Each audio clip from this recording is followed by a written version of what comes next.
So for this tutorial, I am going to show you how to connect granny squares. So this is a project that I was working on. These are each individual granny squares. They're solid granny squares, and I connected them right here. So for this tutorial, I am going to show you how to connect the granny square. So this is another granny square, and this one will be going right here. So for the purposes of this tutorial, I will try to go slow and explain how to do this. So you need spacers, and I mean, I guess you don't, if you don't really, it's up to you. If you don't have them available, I understand.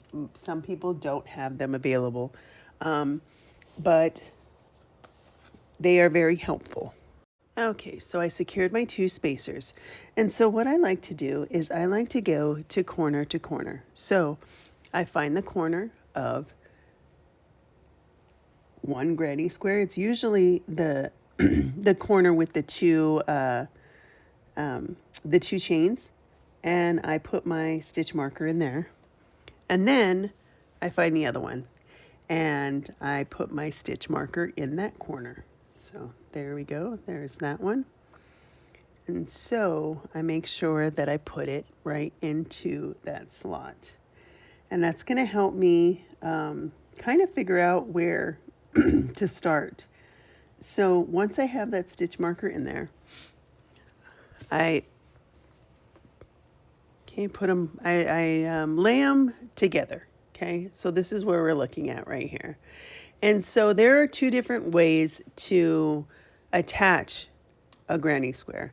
The way I do it is I crochet a slip stitch in each one until it goes all the way down, okay?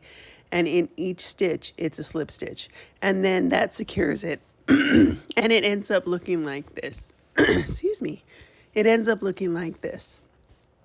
The other way to do it is to get a crochet needle and go through and kind of sew it through. So you can go through here and sew it in between each stitch, and close it off. So either one is fine, either one will work, and I'll show you how to do both. So, okay, so this is the yarn needle, and what you do is you get your yarn, and you thread it like you would if you were sewing a needle and thread. So you kind of just put it through here, and there you go, okay? And so for this one, you find the first stitches that attach each other, right? So right here where the slip stitch is. So right here where the stitch marker is, we see that we have two stitches, right? Right here and right here. And then right here, we have one, and right here. So you can go through with your yarn and pull it through. Now again, this is just one way of doing it.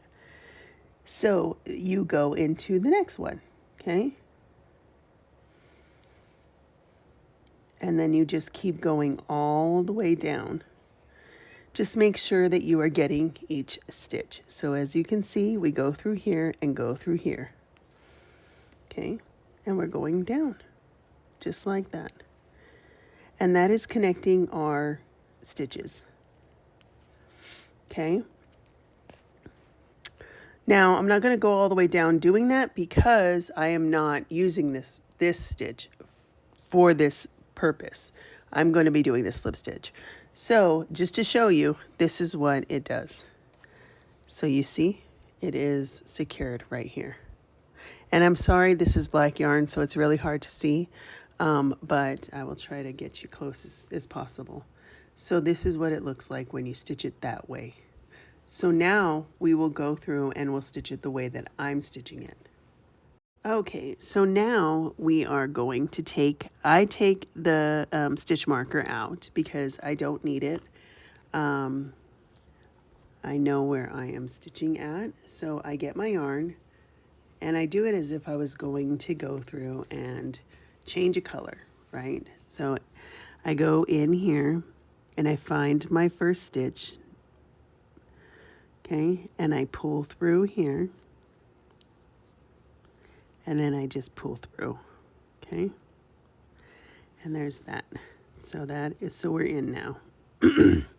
And now I just go through the stitches and I pull through, slip stitch, go in, next stitch, pull through, slip stitch, okay, go in, slip stitch, go in, slip stitch, and I do this all the way down.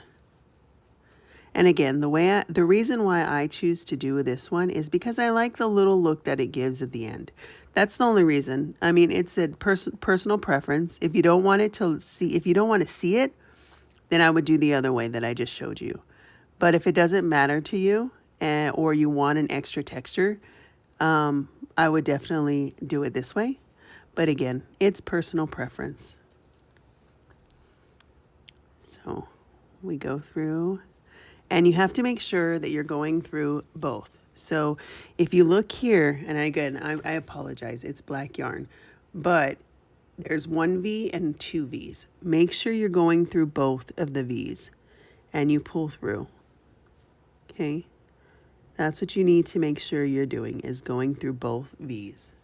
Because if you don't and you only pull one, it's going to pull this one tight or loose, and it's going to look funky. So you have to make sure that you get both and you pull them both through, okay? So I'll meet you at the end and I'll show you what it's like. Okay, so we've made it to the end here, and I'm going to take out my stitch marker because I am at the end and I do not need it anymore. And so right now we are at the last stitch, and I'm going to make sure I put it through both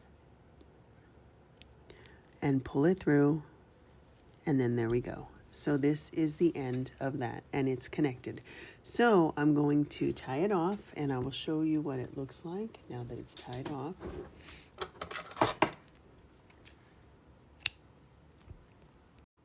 Okay, so let me tie it off. All right, and now let me show you what it looks like. So that is how it closes it off. So, and when I talk about the texture, you can see that there's a little lisp there, I guess, right? It's where the stitch is. So you can kind of see it. If you do not like this, do the other way. The other way will be seamless. There will not be a seam here. It'll just go in. But I like the little texture that it gives. And right now it looks like it's a little out, but over time, I did this one a couple of weeks ago. It's just the same. It's flat. You can't tell that it's there. So, you know, I hope this helps you. And if you have any questions, feel free to reach out to me. And again, don't forget to like and follow.